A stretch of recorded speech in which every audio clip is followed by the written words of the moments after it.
जी doctor Swati. छोटा introduction, बहुत short में, तो काफ़ी लोग जान गए वैसा आपको। यूट्यूब पे काफ़ी लोग देख भी रहे हैं और काफ़ी लोगों के कमेंट्स भी मेरे पास मतलब पर्सनली आया कि बहुत ही अच्छा सेशन आप ले रही हैं। और जैसे कि पानी पर मेन आपका फोकस है। 72% पानी है शरीर में, बाकी अल्कलाइन डाइट और सारी चीज़ें। और जो जिस तरीके से आपने बताया कि जो ट्रेडिशनल जो ट्रीटमेंट चल रहे हैं वो कितने डेंजरस हैं, कितने घातक हैं, जो डॉक्टर्स हैं वो भी अगर वो भी तैयार नहीं हो रहे हैं उन चीज़ों के लिए, तो हम आम आदमी उन चीज़ों को झेल रहे हैं। और आप इतने अच्छे से बता रहे हैं। प्लीज आज फिर आपका फिर स्वागत, धन्यवाद पहले ही एडवांस में। जी। धन्यवाद। प्रणाम सभी को। मैं तो बस ये इस सेशन स्टार्ट करने से पहले ये बोलना चाहूंगी कि मैं अपने आप को बहुत खुशकिस्मत समझती हूँ कि मैं अगर ऐसे छोटे से काम के लिए कुछ किसी की मदद कर सकूं या सबको नॉलेज मिल सके। तो आज हम जिस किताब की बात कर रहे हैं उसके तीसरे चैप्टर के ऊपर चलते हैं। उसका आज मैंने टाइटल लिखा है क्योंकि उसका टाइटल मुझे बहुत इम्पोर्टेंट लगा। हिंदी में मैं बताना चाहूंगी कि हमें सबसे पहले क्या करनी चाहिए और हमें सबसे पहले क्या रोकना चाहिए। What we must do first and what we must stop right now. So ये एक्चुअली बहुत इंपॉर्टेंट है क्योंकि हम जब कैंसर की करते हैं तो हमें बहुत केमिकल्स, पेस्टिसाइड्स, हमें ये सारी चीजें दिमाग में आती है, पर हमें बहुत छोटी सी चीजें दिमाग में हम चूक जाते हैं। As a layman, even as a doctor also. तो उसमें सबसे पहला चीज है शुगर एंड कैंसर। जो हम जो हम ऊपर से शुगर खाते हैं, खाली वो ही शुगर नहीं है हमारे खाने में। हम शुगर का मतलब होता है हम जितना भी कार्बोहाइड्रेट ले रहे हैं, चाहे वो आटा हो, चाहे वो चावल हो, चाहे वो पटैटोज हो। मतलब ये तो मेन आटा, चावल, आलू, ये तो एक ऐसा है कि हमारे नॉर्थ इंडियन डाइट में तो इसके बिना शायद खाना नहीं बनता है। और मतलब कोई भी सब्जी होती है, मैंने अपने भी घर में देखी है, वो आलू के साथ बनती है, नॉर्मल सब्जी कोई नहीं बनती। तो आलू का जो इंटेक है वो ना चाहते हुए भी हमें पता ही नहीं है हमारे शरीर में कितना जा रहा है। और वीट, क्योंकि हमारा यहाँ नॉर्थ में वीट का बेल्ट है। तो और जो ऊपर से शुगर है वो तो खैर है ही। जो हम चाय और कॉफी लेते हैं या लस्सी लेते हैं या बच्चों को हम मिल्क शेक देते हैं। आजकल जो जब बच्चे न्यूबॉर्न होते हैं तो इवन जो पीडियाट्रिशियन होते हैं वो डाइट में बोलते हैं कि उनको कोई भी चीनी मत डालो दूध में, जिससे कि उन्हें पता चले कि ये दूध का टेस्ट है, ये इस फल का टेस्ट है। तो चीनी डाल दोगे तो उस बच्चे को क्या पता चलेगा कि दूध कैसा होता है और ये फल कैसा होता है। तो वो अब एक न्यू तो नहीं बोलूंगी, बट एक एक चीज है जो कि आजकल ऐड हुई है। सो बेसिकली क्या होता है कि जब हम कोई भी फॉर्म में हमारी बॉडी में शुगर जाती है, और अगर हम कैंसर पेशेंट हैं या कैंसर नहीं भी है तब भी क्योंकि और बहुत सर्कमस्टेंसेस है, जैसे पहले हमने मैंने बताया था कि कैंसर एक सिम्टम है बहुत सारी प्रॉब्लम्स का। तो शुगर की साइकिल होती है, क्रेब्स साइकिल, जिसे हम नॉर्मल उसमें सिट्रिक एसिड साइकिल बोलते हैं। तो जब हम कैंसर पेशेंट में शुगर जाती है तो जब इसका जो बायो प्रोडक्ट होता है लैक्टिक एसिड, वो हमारे लिवर में फिर से जाता है और एक तरीके से वो एनर्जी देता है कैंसर सेल्स को। तो कैंसर सेल्स की एक तरीके से फीडिंग होती है। तो इसलिए शुगर बहुत खतरनाक है कि शुगर हमारे अपनी एनर्जी, अपने बाकी, जैसे मैंने पहले भी कहा था कि जब हम मेडिसिन देते हैं डॉक्टर्स, तो डॉक्टर्स को नहीं पता, मतलब मेडिसिन को नहीं पता होता कि भाई इसको यही इलाज करना है। तो ऐसे ही जब हम चीनी खाते हैं तो उस चीनी से एनर्जी हमारे बॉडी के सेल्स के अलावा कैंसर के सेल्स को भी मिल रहा है। तो कैंसर का सेल भी ग्रो हो रहा है साथ साथ, जो हमारा नॉर्मल बॉडी में एनर्जी आती है शुगर खाने से। तो वो ही इसका एक कॉन्सेप्ट है।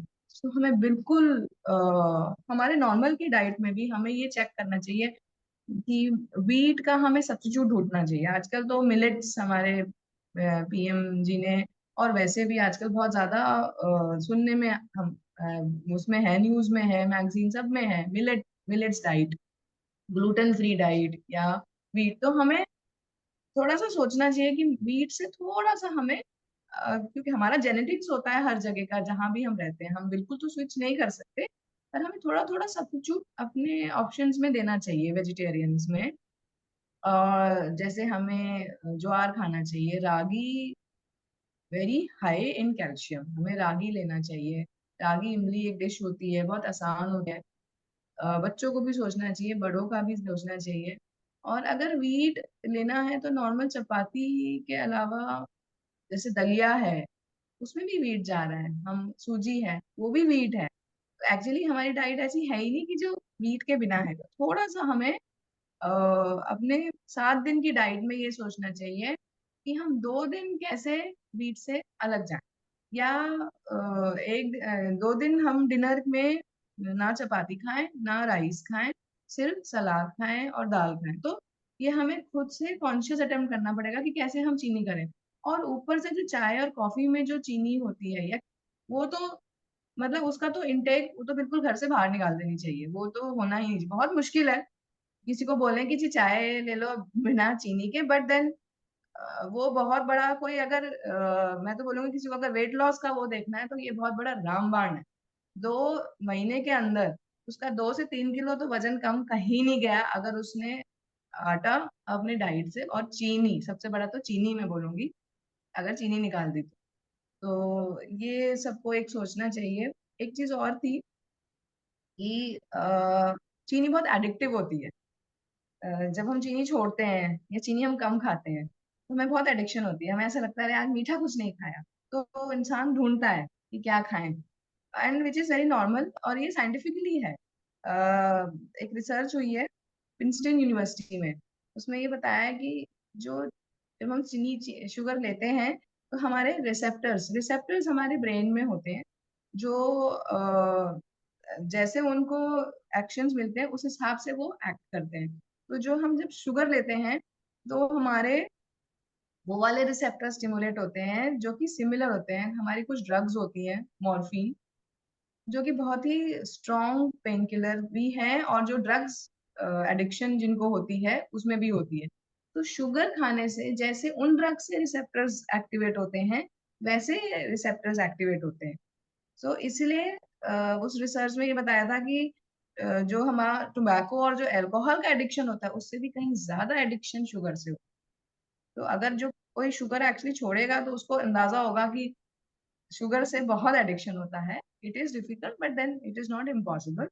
हम सब्स्टिट्यूट्स ले सकते हैं, जैसे हम डेट्स इंक्लूड कर सकते हैं, हम किशमिश इंक्लूड कर सकते हैं, हम मुनक्का इंक्लूड कर सकते हैं हमारे नेचुरल उसमें। हम विंटर्स में फिग्स, अंजीर इंक्लूड कर सकते हैं हमारे।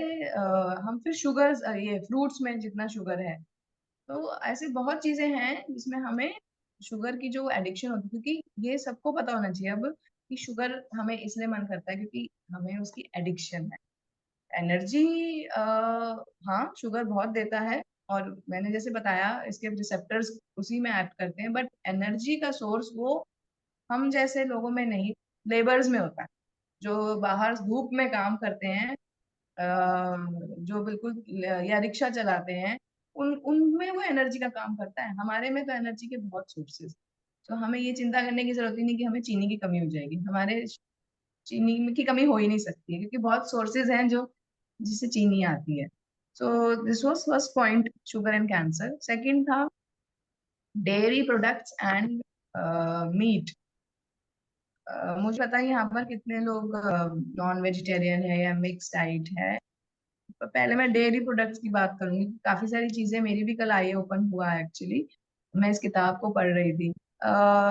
डेयरी प्रोडक्ट्स आज से 30 साल पहले दूध पे बहुत ज्यादा फोकस था कि दूध पीना चाहिए। मैं ये नहीं बोलूंगी कि दूध अभी नहीं पीना चाहिए, पर अगेन जब न्यूबॉर्न होता है, जब वो बड़ा होता है, या जैसे बड़े लोग हैं, दूध आपने देखा होगा, सबने महसूस करा होगा कि जब हम दूध का एक ग्लास पीते हैं, हैवी होता है, उसके बाद हमें कुछ खाने की कुछ देर तक इच्छा नहीं होती। तो दूध से हमें कैल्शियम का ही सोर्स है। हाँ, कंप्लीट फूड वो बोला जाता था, वो अभी भी कुछ हद तक है। बट ऐसा नहीं है कि हम अगर दूध कम पिए या दूध ना ले तो हमें बाकी चीजों से वो कैल्शियम नहीं मिलेगा, ऐसा बिल्कुल नहीं है। वो ही उस किताब में भी बताया कि दूध जब हम पीते हैं, कोई भी डेयरी प्रोडक्ट, इनफैक्ट उन्होंने तो बताया, वो बहुत लंबा टाइम लगता है डाइजेस्ट होने में। और वो लंबा टाइम कहीं हद तक इसलिए भी लगता है क्योंकि वो एसिड फॉर्म में है। तो दूध से कभी भी हम ये नहीं कह सकते हमारा एसिडिटी कम हो जाएगी, ऐसा नहीं है। इनफैक्ट दूध पीने के बाद हमें भारी ही लगता है।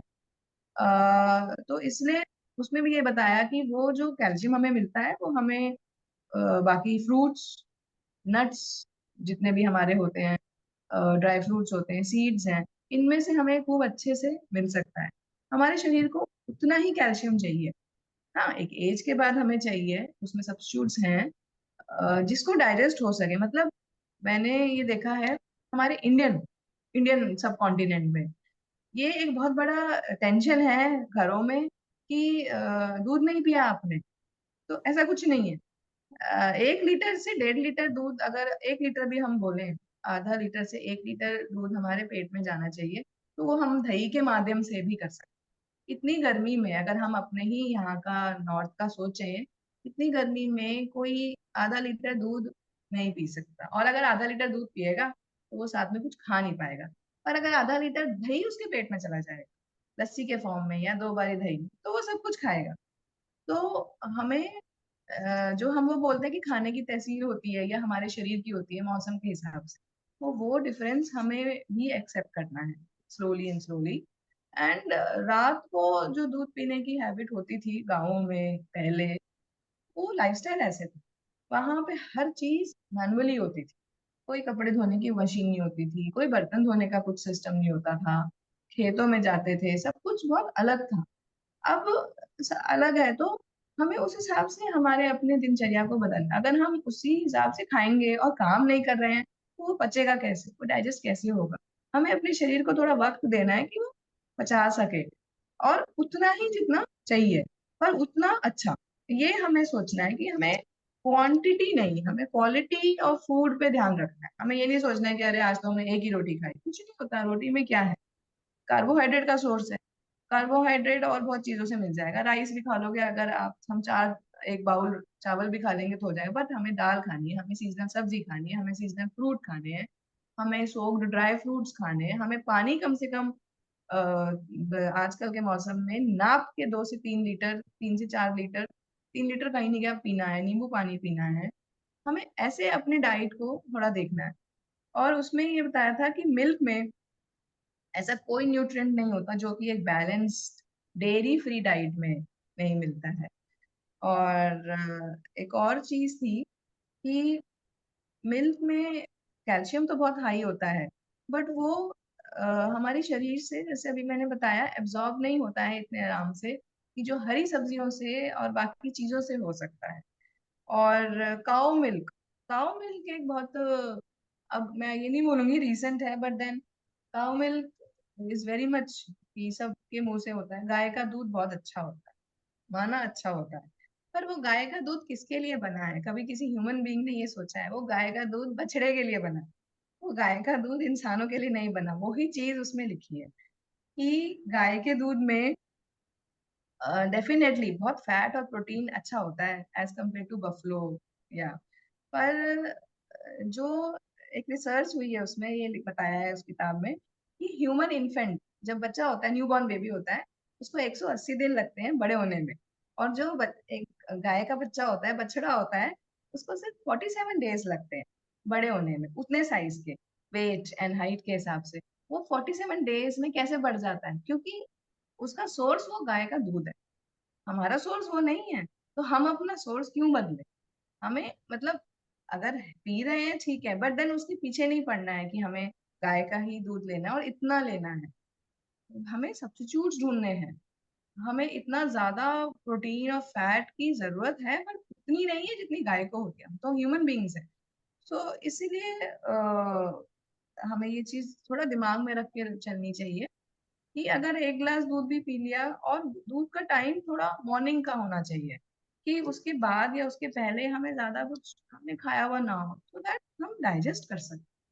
और ये तो चीज बच्चों को छोड़कर इवन मिडिल एज से लेकर एल्डरली तक मैं ये बोलना चाहूंगी। और मेन कंसर्न उसमें वही बताया कि जो हार्मोन्स और एंटीबायोटिक्स हमारे दूध में गाय के दूध में होते हैं वो हमारे पेट में जाते हैं। Hormonal injection very common, oxytocin inject कर देते हैं गाय में, और हम गाय का दूध बहुत ज्यादा ले रहे हैं, वो तो हमारे शरीर में जाएगा ही और फिर इफेक्ट करेगा। तो प्रोपोर्शनेट करना है। और जब हम एक प्रोपोर्शनेट डाइट लेते हैं, और जब इसके साथ हम प्राणायाम करते हैं, तो अगर हमें जो नुकसान भी हो रहे होंगे वो हमें प्राणायाम से निकल जाते हैं, मैं इसे मानती हूँ। और जिससे कि हम एक स्वस्थ रह सके। दूसरा उसमें था मीट प्रोडक्ट्स। आई थिंक जितने यहाँ पे योग से जुड़े हुए हैं, मुझे लगता है शायद ये सबको पता होगा, बट फिर भी जो हमारे नॉन वेजिटेरियन प्रोडक्ट्स होते हैं, स्पेशली घरों में बच्चों के लिए, जो ये मदर्स को एक मिथ होता है कि नॉन वेज में ज्यादा न्यूट्रिशन होता है। सो अगेन ऐसा नहीं है, क्योंकि वो डाइजेशन में इतना टाइम लेता है नॉन वेजिटेरियन फूड। उस किताब में भी ये लिखा हुआ है, it takes a lot of time to move. हमारी जो डाइजेस्टिव ट्रैक्ट होती है वो इतनी लंबी होती है, बहुत सारे काफी फिट की होती है वो हमारी, ऑलमोस्ट 70 फीट की होती है। ये किसी को पता नहीं है कि हमारे इतने से शरीर में इतनी लंबी डाइजेस्टिव ट्रैक्ट होती है। तो वो अगर हम सोच के देखें, तो इसीलिए इवन जो सदगुरु जी के भी जो लेक्चर्स मैं खुद सुनती हूँ, वो बताते हैं 2 गोलियों पे पूरा अपना 12 से 18 घंटे, 20 घंटे एक करक्यूमिन की और एक नीम की गोली से वो पूरा अपना आधा दिन अलोंग विद द फ्लूइड चलाते हैं। वो इसीलिए है, हमारा जो डाइजेस्टिव ट्रैक्ट है वो इतना लंबा है, हम इसमें खाना डाले जाते हैं, पहले का डाइजेस्ट होता नहीं है, बाहर निकलता नहीं है, हम और खा लेते हैं, क्योंकि हमें ये पता है कि वो मील पैटर्न है आज से 20 साल, 30 साल, 50 साल पहले का। हम अब ऐसा कुछ नहीं कर रहे हैं, हम कोई इतना चलते नहीं है, हम हमारा लाइफस्टाइल बिल्कुल फर्क है। और इसीलिए उसमें नॉन वेजिटेरियन पे ये बताया कि जो नॉनवेज खाना है वो पेट से ही नहीं निकलता। पेट के बाद तो उसको और इंटेस्टाइन में जाना है, लार्ज में जाना है, स्मॉल में जाना है, फिर जाके वो कहीं एब्जॉर्ब होगा। वो तो 5 घंटे तो पेट में ही रहता है, it doesn't leave the stomach for 5 hours. और जो नॉनवेज का जो डाइजेशन है वो उसमें कहीं ज्यादा एनर्जी चाहिए होती है, ऑक्सीडेशन, और उससे बहुत फ्री रेडिकल्स निकलते हैं। तो जो कि वेजिटेरियन खाना में ऐसा कुछ नहीं है, और फ्री रेडिकल्स तो हम सबको ही पता है कि बिल्कुल भी हमारे शरीर के लिए ठीक नहीं है। ऑन द कॉन्ट्रेरी जो वेजिटेरियन खाना है वो 18 घंटे में पूरा हमारे शरीर से निकल जाता है। तो इसी से हमें पता चलता है कोई चीज हमारे शरीर में पड़ी हुई है एक टॉक्सिक की तरीके से, एक प्लाक के जैसे, एक लाइनिंग की तरह जमी हुई है, तो वो कितनी खतरनाक होगी। तो 72 आवर्स से ज्यादा नॉनवेज फूड को डाइजेशन में लगता है, विच इज वेरी अलार्मिंग। और मुझे लगता है कि नॉन वेजिटेरियन तो सबको अपने मतलब सोचना ही नहीं चाहिए कि वो एक खाने का सोर्स भी है, वो कभी खाने का सोर्स हो ही नहीं सकता है। और उसमें लास्ट में उसमें थोड़ा लंबा था वो, तो मैंने उसको 2-3 पॉइंट्स मैंने उसमें छोड़े हैं। उसमें था एक लास्ट में कि स्टॉप ईटिंग दीज, मतलब हमें कौन सी चीज हटा देनी चाहिए। Black pepper. ब्लैक पेपर मुझे भी नहीं पता था ये, मुझे भी इस किताब से पता चला। जो काली मिर्च होती है वो एसिडिक होती है। उसमें काफी बारी उस किताब में एंड तक ये बात करी गई है कि ब्लैक पेपर हमें नहीं खाना चाहिए। कॉफी, टेबल सॉल्ट, जो ऊपर से नमक डाला जाता है सलाद में या किसी चीज में कि सब्जी में नमक कम हो गया, वो बिल्कुल नहीं करना चाहिए। आफ्टर 45 तो वो सोचना नहीं चाहिए, अगर कम डला हुआ है तो उसको कैसे ही खाओ, और वैसे तो कम ही डालो नमक। एडिड ऊपर से table salt is very very bad. वो सबसे पहले तो हमारे किडनीज पे, हमारे ब्लड प्रेशर पे उसका बहुत बड़ा इफेक्ट होता है। ऊपर से नमक डाला जाता है क्योंकि वो मिक्स नहीं हुआ है। और जितने भी हमारे जंक फूड हैं, इवन ब्रेड ऑल्सो, ब्रेड सबको लगता है कि बच्चों के लिए ब्रेड एक ऐसा सब्स्टिट्यूट हो सकता है, बिल्कुल नहीं। उसमें भी तो रिफाइंड फ्लावर है, जो उसमें भी तो मैदा ही है, आटे का है, ठीक है मैदा है। फिर वाइट जो हमारे आलू होते हैं, और वाइट राइस जरूरत में ज्यादा। सो वाइट राइस अगर, अगेन क्योंकि हमारी नॉर्थ में वाइट राइस बहुत ज्यादा है, तो हमें सब्स्टिट्यूट देखना चाहिए। हम ज्वार है उसके सीड्स लेकर उसको भी बॉईल करेंगे, तो ठीक है टेस्ट फर्क आएगा, बट देन वो बहुत हेल्दी है। और कुछ फ्रूट्स, जो हमारे फ्रूट्स होते हैं आम, उनको उसमें ये नहीं लिखा कि ये अवॉइड करना चाहिए, बट ये हमें सोच के खाना चाहिए। आम हो गया, खरबूजा हो गया, अंगूर हो गए, ये कुछ ऐसे फ्रूट हैं जिसमें बहुत शुगर होती है। तो हमें जब अपने खाने में फ्रूट खाना चाहिए, तो हमें खाली ऐसे ही फ्रूट नहीं खाने चाहिए। एक एज के बाद हमें ये सोचना चाहिए कि हम इसके साथ संतरा मिला लें, या इसके साथ हम सेब मिला लें, या नाशपाती मिला लें, तो हमें चीनी इतनी ज्यादा ना जाए, क्योंकि ये भी फ्रक्टोज है and this is also sugar जो हमारी शरीर में जा रहा है। लास्ट में मैं इसके साथ एंड करना चाहूंगी sunlight and vitamin D. Vitamin sunlight सबको पता है, बट ओल्ड जितने हैं वो तो फिर भी सोचते हैं, but I think youngsters including me हम लोग एक इंटेंशनल सनलाइट में तो शायद नहीं जाएंगे, बट यस विटामिन डी और जितने भी हमारे विटामिन हैं, ए बी सी, बी में B1 B2 B6 B12, सब में से विटामिन डी बहुत इंपॉर्टेंट। और इसीलिए आजकल विटामिन डी सप्लीमेंट्स तो बहुत छोटे से एज से ही डॉक्टर्स शुरू कर देते हैं, क्योंकि बच्चों का तो आजकल बिल्कुल भी आउटडोर है, बट काफी कम है एज कम्पेयर टू जितना पहले था। विटामिन डी बहुत इंपॉर्टेंट है कैंसर प्रिवेंशन के लिए। जो जितनी इसमें बुक में रिसर्च हुई है उसमें ये बताया है कि 77 से 80% ऑफ कैंसर प्रिवेंट हो सकता है। वेजिटेरियन डाइट में तो सिर्फ एक सोर्स है सनलाइट या फिर मशरूम। उसके अलावा वेजिटेरियन डाइट में मशरूम इंटेक भी हमारा कम ही होता है।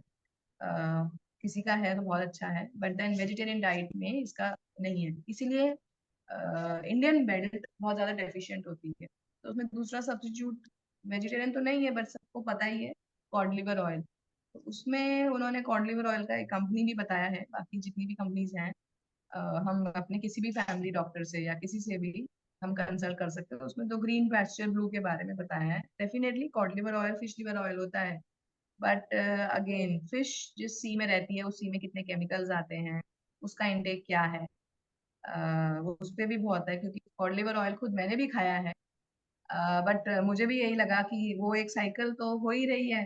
So better is sunlight and supplements. हाँ सप्लीमेंट्स हमें सबको लेने पड़ते हैं विटामिन डी के, बट सनलाइट से अच्छा कुछ नहीं है। 15 से 20 मिनट की सनलाइट अर्ली मॉर्निंग की। और एक उसमें चीज बताई कि जब हम सनलाइट का एक्सपोजर लेते हैं तो आधे घंटे तक हमें नहाना नहीं चाहिए, जो कि मैं खुद भी ध्यान नहीं रखती हूँ। आधे घंटे तक नहाना नहीं चाहिए, क्योंकि जो सनलाइट से जो हमारे सब्सटेंस जो हमारी बॉडी में आता है जिससे हमें विटामिन डी मिलता है, वो एक पाउडर की तरह रिलीज हो जाता है, एंड देन वो हम नहा लेते हैं तो हमारा वॉश ऑफ हो जाता है। कम से कम हमें 15 से 20 मिनट रहना चाहिए। सो इसके साथ मैं इसको एंड करूंगी, क्योंकि काफी लंबा चैप्टर था, उसमें कोलोन क्लिंजिंग के बारे में, एक्सरसाइज के बारे में काफी सारी चीजें थी। तो उसको मैं आगे के उसमें सेशन में कंटिन्यू करूंगी। सो आज का मैं इसी के साथ क्लोज करूंगी। किसी के अगर कुछ डिस्कशन करना है, कुछ पॉइंट्स रखने हैं, तो प्लीज आप बताइए। थैंक यू डॉक्टर धन्यवाद। स्वाति जी। बहुत सरल शब्दों में आपने बहुत टिपिकल टॉपिक को कवर कर दिया। Thank you. एक्चुअली डाइट को आज की डेट में समझना बहुत ज्यादा मुश्किल इसलिए भी हो रहा है क्योंकि हमारी प्रैक्टिसेस बहुत अलग रही हुई शुरू से ही। हम लोग जिस मतलब देश में रहते हैं यहाँ पर पहले मशीन वर्क बहुत कम था, इसकी वजह से इस हिसाब से डाइट हमारे पास में अच्छी थी। डाइट तो अभी भी वही है, लेकिन एक्चुअली हमारा अभी लाइफ स्टाइल चेंज हो गया है, बॉडी की एक्टिविटी बहुत कम हो गई, लेकिन डाइट हमारी वही बहुत पुरानी वाली चल रही है। तो उनको अभी बहुत इस लेवल पे समझना, जैसे आपने एक्सप्लेन किया, थोड़ा सा मुश्किल हो जाता है लोगों को समझना। मुश्किल है, करना तो बहुत ही ज्यादा मुश्किल है। हम्म। पर वही है, हमें करना तो मतलब आई थिंक सभी को सोचना चाहिए, क्योंकि वजन बढ़ना और इतनी सारी जो लाइफस्टाइल रिलेटेड है, सारी डिजीज एक्चुअली लाइफस्टाइल रिलेटेड। कोई भी डिजीज कहीं ऊपर से तो आती नहीं है, वो हमारी खुद की सबकी ह्यूमन बींग्स की बनाई हुई। मुझे लगता है कि कम से कम थोड़ा सोचना चाहिए, थॉटफुल। बाकी तो मतलब अपने अपने हाथ में है, पर सोचना चाहिए थोड़ा सा। नॉन वेज के बगैर तो चलो लोग मानते हैं कि वेजिटेरियन होना चाहिए, लेकिन बिना दूध के एक परिवार का होना कोई कल्पना भी नहीं कर सकता। और आज की डेट में हम्म। देखा जाए तो मिल्क तो वैसे है ही नहीं, जो आपने बोला कि कम यूज करें, कम भी नहीं करना चाहिए। एक्चुअली आज की डेट में जो मिल्क आ रहा है हमारे घरों में, उसको बिल्कुल भी यूज नहीं करना चाहिए, क्योंकि टोटली उसके अंदर केमिकल एंड प्रिजर्वेटिव्स और इसके अलावा पता नहीं क्या क्या है। अभी तो आजकल वो दूध भी नहीं है। अगर दूध में मिलावट हो जाती तब तो ठीक था, लेकिन बहुत सारी मिलावट करके दूध बनाया जा रहा है। तो हमें नहीं पता कि हम क्या इंटेक ले रहे हैं हमारे शरीर में। तो बाहर से जो भी पैक्ड है, इस वजह से डेयरी प्रोडक्ट, पैक्ड आइटम को स्ट्रिक्टली मना किया जाता है, स्पेशली पेशेंट्स के लिए, बच्चों के लिए। लेकिन हम हम्म, अनकॉन्शियसली फॉलो करते हैं जो मार्केट के ट्रेंड्स हैं, एडवर्टाइजमेंट जो चलते हैं। तो उसकी वजह से बहुत सारी हम्म, चीज़ों को चेंज करने की जरूरत है। और थैंक्स, आप योग क्लास में इतना सीरियस टॉपिक आप कवर कर रहे हैं। क्योंकि देखिए वो बुक हमने पीडीएफ फॉर्म में भी बहुत सारे लोगों को दी हुई है। उसी तरीके से जैसे कि मैं अभी योग क्लास में देख पा रहा हूँ कि अभी 24 लोग हैं टोटल। और आप इमेजिन नहीं कर सकते कि हमने कितने लोगों को इसका लिंक दिया है। ओनली लिंक नहीं दिया है, इसको हमने उनको मतलब मोटिवेट किया है कि प्लीज वहां पर आइए, यहाँ पे योग क्लास में कनेक्ट होइए, वहाँ पे बहुत सारी चीजें चल रही हैं। और वो पर्सनली चाहते हैं कि हम उनको मतलब चीजें, डाइट प्लान बताएं या बीमारी के बारे में बताएं। तो उनका पर्सनली नहीं बताया जा सकता, लेकिन मोर देन 500 लोगों को लिंक देने के बाद भी अभी यहाँ पे 50 लोग नहीं है। अब आप उसी तरह सोच सकते हैं कि वो बुक हम लोगों ने, भाई साहब ने कितने लोगों को डिस्ट्रीब्यूट की, जबकि वो ऑनलाइन मोर देन 7,000 की बुक है वो, जिसको आप रीड स्टडी कर रहे हैं अभी। और हम्म, क्योंकि वो बहुत इंपॉर्टेंट बुक है, और वो ऐसी एक्चुअली वो मैंने जब उसको पढ़ना शुरू किया था तो मुझे वो लगी नहीं कि कैंसर की बुक है वो मुझे लगा कि वो हर एक चीज के लिए, मतलब आज की डेट में वो तो एक तरह से हेल्थ का एनसाइक्लोपीडिया है पूरा वो। कि अगर हम केवल उस बुक को फॉलो कर ले तो नॉट ओनली कैंसर, हम किसी भी डिजीज से बाहर आ सकते हैं। और वैसे भी हम्म, कैंसर तो एक अल्टीमेट है ना, वो धीरे धीरे डिजीज के बनते बनते वो अल्टीमेट उसका जो रिजल्ट है वो कैंसर में कन्वर्ट हो जाता है लास्ट में जाके, जब हम एक्चुअली लाइफ स्टाइल की वजह से बहुत सारी चीजें हैं। अभी जैसे कई बार योग क्लास में भी मतलब कवर किया है कि आज की डेट में हम क्या खाना है, हमें क्या लेना है, वो बहुत इंपॉर्टेंट नहीं है। हम अपनी बॉडी से क्या निकाल पा रहे हैं वो बहुत इंपॉर्टेंट है। पहले ये था कि हमें खाने के बारे में बहुत ध्यान देना पड़ता था, फिर शादी पार्टी है, मेरे आज तो पार्टी है, अभी मजा आ गया, आज तो दावत में जाना है, शादी में जाना है, या हम अपनी हम्म, डाइट मेंटेन करते थे। लेकिन आज की डेट में ऑलरेडी इंटेक, मतलब ना कम करते करते भी जो हम इंटेक ले रहे हैं वो बहुत ज्यादा है, काफी ज्यादा इंटेक है। और उसके हिसाब से हम हम्म, उस डाइट को कंज्यूम नहीं कर पा रहे हैं, वो कहीं स्टोर्ड है, और जो आपने एक्सप्लेन किया कि किस किस तरीके से बॉडी में वो काम करती रहती हैं। हम्म, जी। बिल्कुल। जी भाई साहब। जी धन्यवाद भाई साहब। और डॉक्टर स्वाति, आप सच में भाई साहब ने बोल दिया, सब नहीं है कि आप इतना टॉपिक और इतनी सरलता से जो समझाना, क्योंकि वो समझ भी नहीं आता ना। किसी का कोई प्रश्न है तो पूछ सकते हैं आप, अगर बोलना चाहें, आपको कोई माइंड में आ रहा है तो आप हम्म, बोल सकते हैं, पूछ सकते मेरा हैं। विटामिन डी डी को लेकर है, चिंता का विषय है, क्योंकि बेटी है 15 साल की, उसको बाल झड़ना शुरू हुए थे तो विटामिन डी की डिफिशियंसी निकली। तो मुझे लग रहा है कि क्योंकि आजकल आपने जैसे बताया कि बच्चे बाहर भी नहीं जाते हैं, एसी में रहना ज्यादा पसंद करते हैं, वो एक्टिविटी नहीं, आउटडोर एक्टिविटी टोटली खत्म हो गई है, इंडोर ही रहती हम्म, है। तो ये हम्म, बहुत ही ज्यादा गंभीर विषय है, जिसको मतलब लगता है कि नहीं, और हमारे अंदर भी है, ऐसा नहीं है कि हमारे अंदर भी नहीं है विटामिन डी। फिर लगता है इंजेक्शन ले लो ठीक हो जाएगा, पर वही है, हम्म, इन सब के अपने अपने साइड इफेक्ट्स भी हैं। आप हम्म, कितना लोगे, आप कितना टैबलेट खाओगे, कितने इंजेक्शन लोगे। तो कहीं ना कहीं हम्म, हमें मतलब आई एम श्योर कि हमारे योग के अंदर वो सारी व्यवस्थाएं हैं हमारे शरीर को फिट रखने के लिए। हमारे खान पान का भी बहुत असर पड़ता है इस पर। तो विटामिन डी पे थोड़ा सा अगर डॉक्टर स्वाति, अगर आप उस पर फोकस करके कुछ ऐसा बता पाए नेचुरल, कि हमें और इस पे कैसे हम इसको आगे लेके जाएं, बच्चों को कैसे समझाएं। और बीइंग एज ए पेरेंट बहुत कॉन्शियस है हम इस चीज को लेकर। जी, हाँ अभी जी। ज्यादा है नहीं। एक्चुअली हमें थोड़ा सा, मैं ये कहूंगी जो मैं करती हूँ, जैसे 5 से 6 महीने साल के हमारे ऐसे होते हैं जब हम धूप में निकल सकते हैं। अक्टूबर, नवंबर, दिसंबर, जनवरी, फरवरी एंड मार्च। तो जो ये 6 महीना है, इसमें मतलब उसमें तो हमें छोड़ना ही नहीं है। हमें कॉन्शियस अटेम्प्ट, क्योंकि आफ्टरनून में तो बच्चे नहीं होते हैं, बट हम्म, हमें वीकेंड्स पे, सैटरडे संडे, उनको 1 से 1.5 घंटा उनको बाहर हमें लेके जाना चाहिए। किसी पार्क में या कहीं पे भी उनको आउटडोर एक्टिविटी के लिए एज अ पेरेंट हमें उनको लेके जाना चाहिए। चाहे वो हमारे साथ वॉक करें, चाहे वो साइकिलिंग करें, एक तो हम वो कर सकते हैं।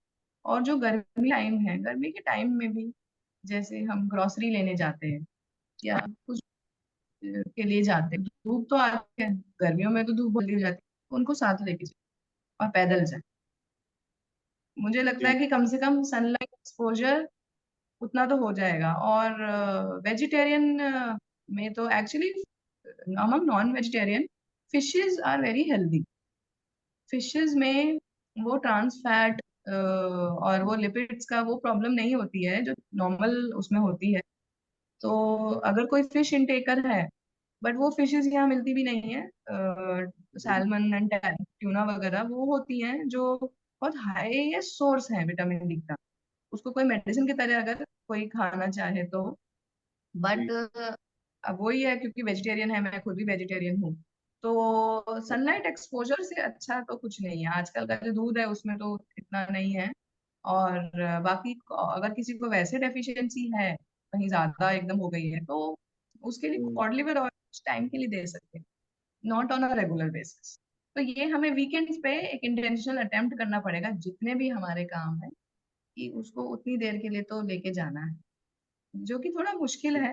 अगर वो नहीं है तो शाम को, बट शाम की धूप में उतना वो नहीं होता है जितना मॉर्निंग की सनलाइट में है। बट ये है कि अगर उसको सुबह नहीं खेलना है तो शाम को, गर्मियों की छुट्टियां भी है तो उसमें भी 5 बजे 5:30 बजे करीब कहीं पे बाहर वो निकले। ये एज अ पेरेंट ही हमें देखना है। तो उसके वो जब दिनचर्या में आ जाएगा, बच्चे को पता होगा कि भाई अब हमें भी सुबह जाना है, तो एटलीस्ट वो वीक की वो धूप तो मिलेगी उसको, जो कि पूरा उसमें नहीं है। और जी अगर बस स्टॉप तक छोड़ने जा रहे हैं तो देखें कि कहाँ थोड़ा वॉक करके चलें, थोड़ा सा जाएं जहाँ पे धूप मिले, थोड़ा सा 10 मिनट पहले चले जाएं जहाँ खड़े हैं वहां धूप लग जाए। तो वो थोड़ा सा, वो बच्चे को तो हम नहीं बोल सकते कि गर्मी लगती है, उनका अलग नेचर है। But as a parent, as a doctor, हम ये सोच सकते हैं कि भाई हमें पता है कि हमें उनको क्या कराना है, उनको बिना बताए भी हम कर सकते हैं। तो वो एज एन इंटेंशनल हमें देखना पड़ेगा, थोड़ा सा उनका सनलाइट का एक्सपोजर हमें इंटेंशनली अपने दिमाग में उसकी प्लानिंग देखनी पड़ेगी, जो कि पहले कुछ नहीं होता था ऐसे। पर एटलीस्ट 5 से 6 महीना तो हम कर सकते हैं। 5 से 6 महीना भी अगर हम 1-1 घंटा सोचें तो वो काफी होती है, काफी ज्यादा एक्सपोजर होता है, जो कि काफी पेरेंट्स उसको छोड़ देते हैं, क्योंकि मैं तो पता भी नहीं होता और दिमाग भी नहीं उस टाइम तरह जाता।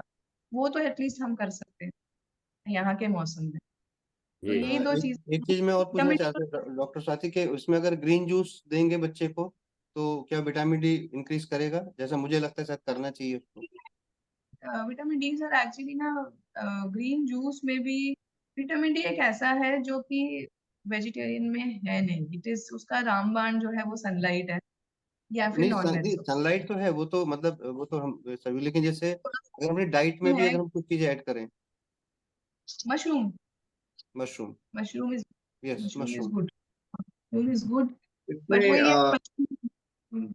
डॉक्टर साथी इसमें मेरे को भी बताया था कि जिसमें ओमेगा 3 आपका फिश में रहता है बहुत, और विटामिन डी के लिए भी बहुत इफेक्टिव रहता है। अब क्योंकि मैं तो खाता नहीं हूँ, बंद कर दिया काफी, तो बेटी कुछ खा बेबी सकते पापा वो शुरू हैं, करते हैं। बीच में कभी खा पापा सकते हैं फॉर अ मंथ। जी और उसके थोड़े क्योंकि सप्लीमेंट्स लेने पड़ते हैं, उसका उसका ना चेक करना पड़ता है विटामिन डी का। अगर वो कईयों का 10 से नीचे हो जाता है, वो बहुत अलार्मिंग है। उसके बहुत इफेक्ट्स होते हैं और बहुत कॉमन है। 20 से नीचे तो 90% लोगों के हैं। वो थोड़ा सा हमें एक देखना, एक डी और एक और विटामिन। चीज, हमने एक एक्सपेरिमेंट भी किया था। एक्सपेरिमेंट नहीं, मतलब हमारे पास भी कुछ लोग आए थे जिनको विटामिन डी की बहुत ज्यादा डिफिशियंसी थी। जब मैं यहाँ पे, जहाँ रुड़की में रह रहा हूँ, यहाँ से 1 किलोमीटर दूर ही है, एक एकता नयन बहन जी हैं। उनको काफी लंबे टाइम से था, लेकिन पता नहीं आप लोग को आयनाइज्ड वाटर के बारे में पता है या नहीं है। उनको जस्ट 1.5 मंथ उनको ओनली दिया था, और 1.5 मंथ के बाद में उनकी डिफिशियंसी टोटली रिजॉल्व होगी, खत्म होगी। और टिल डेट अभी वो विटामिन डी की लगभग उनको 7-8 महीने हो गए हैं, अभी तक तो फिलहाल कोई डिफिशियंसी अभी तक आई नहीं हुई, विद इन 1.5 मंथ। अच्छा। और वो एक क्योंकि पर नहीं है आयन, उस तरह। एक्चुअली विटामिन डी के हमारे पास में इस टाइम लगभग मोर देन 6 पेशेंट रहे थे। अब वो पेशेंट नहीं है। तो मतलब 6 लोगों पे हमने ट्रायल किया, 6 के 6 पे वो 100% उसने काम किया हुआ है। और किसी को भी 1-1.5 महीने से ज्यादा का टाइम नहीं लगा कहीं पर। तो वो मुझे ओके। लगा कि बहुत अच्छा सोर्स है, इस वजह से मतलब उसके मतलब जी जी। एक्चुअली आयोनाइज वाटर के और बहुत यूजेस हैं। एज स्पेसिफिकली अगर विटामिन डी का बोले तो वो किसी रिसर्च में या कहीं मैंने पर्सनली नहीं पढ़ा है। बट देन अगर आप कह रहे हैं और आपके ऑब्जर्वेशन में है तो होगा जी इफेक्ट। जी। बट एक्चुअली अगर हम बोलें कि आयोनाइज वाटर का सिर्फ विटामिन डी है, उसके और बहुत यूजेस हैं। नहीं, पता विटामिन नहीं कैसे हुआ, डी। लेकिन एक्चुअली उनकी जो रिपोर्ट्स है वो सारी रिपोर्ट वहाँ पे मेडिकल रिपोर्ट्स भी हैं, उनकी लैब रिपोर्ट्स भी हैं उनकी अभी तक में। ओके। और उन्होंने और तो कोई वो सब चेंजेस नहीं किए अपने लाइफ स्टाइल में। और ऐसे अगर एक पे पहले हमें लगा शायद किसी और चीज से हो गया होगा, फिर हम दूसरे तीसरे, लेकिन जब मोर देन 6 लोगों पे हुआ है तब ये पता चला कि अच्छा ये इस पे भी काम कर रहा है। उन्होंने कभी 6 महीने पहले कोई सप्लीमेंट्स लिए थे? हाँ, ये नहीं, ये हो सकता है क्योंकि वो पहले विटामिन डी के लिए बहुत सारी चीज ले रहे थे लेकिन उन पे काम नहीं हो रहे थे वो। हो सकता है कि वो पहले से उनके स्टोर्ड हो बॉडी में और इसके जाते वो एक्टिवेट हो गए हो सारे के सारे। इससे थोड़ा सा एब्जॉर्प्शन बढ़ गया हो, कभी जी ना जी। कभी इन्होंने कुछ थोड़े टाइम पहले कुछ लिया होंगे, हाँ कुछ बिल्कुल वो लिया भी होगा, लिया बिल्कुल। होगा। जी। क्योंकि आयनाइज वाटर सिर्फ हम ये तो नहीं बोल सकते, बट उसका एब्जॉर्प्शन डेफिनेटली बढ़ जाएगा, जो भी हम बिल्कुल। ले रहे होंगे उसका इफेक्ट ज्यादा हो जाएगा, उसमें तो कोई डाउट नहीं है। सो विटामिन डी का तो इसीलिए डॉक्टर सप्लीमेंट्स बोलते हैं, डाइट में इतना आता नहीं है, बट देन थोड़ा सा इंटेंशनल अटेम्प्ट हम कर सकते हैं, थोड़ा थोड़ा सा, कि कैसे हम अपना सनलाइट एक्सपोजर बढ़ाएं, थोड़ा तो जाना तो, चाहिए तो रंजीत जी फिश वॉक के वगैरह नहीं लिए। देते बच्चे को? नहीं, मैं तो देखिए, मैं तो नॉनवेज नहीं खाता हूँ। बेटा खाता है, मैं रोकता नहीं हूँ। बाकी डॉक्टर बोल रही थी डाइट शुरू कर लेते हैं। मैंने कहा आप खाइए, मतलब वही आप बनाना शुरू करना पड़ेगा, फिर लगता है जब है तो बॉडी को चाहिए तो फिर करना ही पड़ेगा, मतलब हाँ, बट अगर एक्चुअली रिक्वायरमेंट हो तो मेरे विचार से कर लेना चाहिए, कोई उसमें ऐसा कोई वो इशू नहीं है। अ, मतलब यहाँ इंडिया में तो नहीं मिलती है वो फिशेस। सो अच्छा। चिकन मटन इनमें नहीं है, इनमें नहीं होता है vitamin D. Vitamin D is only in fish. Fish भी वो होती हैं जो इंडियन ब्रीड्स की नहीं होती। सो मैं तो बोलूंगी अगर वो कर रहे हैं तो डॉक्टर से, उनके पीडियाट्रिशियन से पूछ के राइट। विटामिन डी के थोड़ा सा सप्लीमेंट, थोड़ा सा, ज्यादा नहीं। हाँ, सप्लीमेंट तो और चालू है, हाँ। कॉड लिवर ऑयल के कैप्सूल्स, क्योंकि वो जब खाएंगे ना तो वो खाली कैप्सूल्स में ले रहे विटामिन, हैं, उसके हाँ जी। साथ तो बहुत नुकसान भी आएंगे ना जी करेक्ट। अगर नॉन जी, शुरू एक चीज करेंगे। मैं रोक रहा हूँ आपको। हमारे साथ ना पूनम मित्तल भी जुड़ी हुई हैं। दीदी नमस्कार। नमस्ते। और दीदी ना नेचुरोपैथी से बहुत समय से कनेक्टेड हैं और मेरठ से जुड़ी हुई हैं। दीदी आपका बहुत बहुत स्वागत, आप कुछ बताएंगे इस बारे में? जी। हाँ, नमस्कार जी। जी। मैं डॉक्टर स्वाति जी का शुक्रिया अदा करूंगी कि उन्होंने इतनी अच्छी जानकारी दी। लेकिन मैं एक बात से असहमत हूँ, जो वो काली मिर्च वाली बात कर रहे हैं, जो उस किताब में लिखी है। क्योंकि हमने काली मिर्च को एल्कलाइन ही देखा है और एसिडिटी में यूज किया है, एज ए ट्रीटमेंट भी किया है कि 15 काली मिर्च आप रात को भिगोइए पानी में, और उन्हें सुबह आप मतलब पीस के भिगोइए और उन्हें सुबह आप लीजिए। ये पेट को ठंडा करती है, बॉडी को अल्कलाइन करती है। पता नहीं वो कैसे कह रहे हैं कि एसिडिक है। चलिए, हो सकता एक्चुअली है ना, अलग अलग भी हो सकते हैं ना, कई बार अलग अलग हाँ रिसर्च हो सकती है, अलग अलग तरह के हाँ लोगों को हाँ हाँ। सकती है। जी। लेकिन काली मिर्च का इंटेक हमारी बॉडी के लिए बहुत हेल्पफुल होता है। हाँ, एक्चुअली मैंने भी जो क्लीन कैंसर नॉट पीपल पढ़ी थी, जब वो लाइन आई थी जी। तो मैंने तो अपने पूरे परिवार को फोन करके, मैं उस टाइम बाहर था, और हाँ मैंने बताया क्योंकि अगर कोई कैंसर पेशेंट आपको मिलता है तो उसको बता देना कि काली मिर्च नहीं खाना है, क्योंकि उस बुक में लिखा हुआ था। क्योंकि उस हाँ। बुक की लेकिन जो भी डाइट, एक्चुअली हम उसको अक्षरशः फॉलो कर रहे हैं उस बुक को, और हाँ हाँ। उसके बहुत जबरदस्त रिजल्ट मतलब हम लोग को मिल रहे हैं अभी, बहुत ही ज्यादा। इवन अभी जो हमारे पास लैब रिपोर्ट है वो 2.5 मंथ में एक 4th स्टेज कैंसर पेशेंट का कैंसर नेगेटिव हुआ है 2.5 मंथ में, क्योंकि हम उसको कैंसर उस पे बुक को। कैंसर पे रोल कुछ और हो सकता है, लेकिन ये एसिडिक वाला पॉइंट गलत है। क्योंकि आंखों के लिए हेल्पफुल है और आंखों के लिए भी बॉडी को एल्कलाइन करना पड़ता है, और उसमें काली बिल्कुल मिर्च और बिल्कुल सफेद बिल्कुल। मिर्च नहीं, दी देखिए जाती उनका है। कंसंट्रेशन उस बुक में केवल कैंसर को लेकर ही है, तो कैंसर हो को सकता लेके है है। वो कैंसर के ऊपर मतलब नुकसान करती हो, जी जी जी। बाकी चीजों में फायदा करती है। लेकिन उन्होंने वो जो मैं बुक लिखी स्पेशली कैंसर के, वो एक्चुअली वो हॉस्पिटल्स के लिए एंड पेशेंट्स के लिए लिखी हुई बुक है हम्म वो। हम्म हम्म हम्म, तो उनकी जो रिसर्च है वो कैंसर को लेकर है, रॉबर्ट जी राइट सर की जो रिसर्च है वो कैंसर को लेकर है। कैंसर को लेके, ठीक ठीक। जी जी। तो बाकी उसमें मतलब क्योंकि वो बहुत औषधीय गुण है उसके अंदर में, इसलिए हम उसको रिजेक्ट नहीं कर सकते बिल्कुल भी, और हाँ हमारी हाँ। डाइट का तो मतलब आयुर्वेद में हाँ बहुत बड़ा हिस्सा है उसका, काली मिर्च का। लेकिन भाई कैंसर साहब, के लिए स्पेशली मना किया गया उसको। जी, दीजिए मैंने भी दीजिए। जब सरप्राइज थी हाँ भाई साहब। कि यही कोई कुछ जी बोल रहे थे? जी, स्वाति कुछ कह रहे थे आप? जी। वो भाई साहब कुछ कह रहे थे, आप बोलिए। हाँ, पहले आप बोलिए, फिर भाई साहब बोलेंगे। विपिन जी, एक मिनट पहले। हाँ हाँ, स्वाति। हाँ, मैंने जी। भी जब पढ़ा था ब्लैक पेपर, मैं बहुत सरप्राइज हुई थी, क्योंकि हमारे इंडियन उसमें तो नेचुरोपैथी में इसका बहुत बड़ा रोल है। हम्म मैंने 3-4 बार पढ़ा, और वो उस एक्चुअली उसमें एंड तक लिखा हुआ है। जब मैं पढ़ती गई मैंने कहा ये इसमें, मैं खुद भी सरप्राइज थी, क्योंकि ब्लैक पेपर तो रामबाण है, और विंटर्स में तो हमारे लिए मतलब बहुत ही अच्छा है, उसमें बहुत चीजें बनती हैं। तो मैं भी खुद भी सरप्राइज थी। मैं एक्चुअली सोच रही थी उनका रेफरेंस दिया होगा, मैं कोई आर्टिकल पढ़ के फिर आपको नेक्स्ट उसमें बताऊंगी उसका। मैं बस आई वाज उनका वही, सरप्राइज। हाँ हाँ, वही पॉइंट मुझे थोड़ा सा क्रैक कर रहा है कि वो उसे एसिडिक बोल रहे हैं जबकि हमने उसे एल्कलाइन पढ़ा है।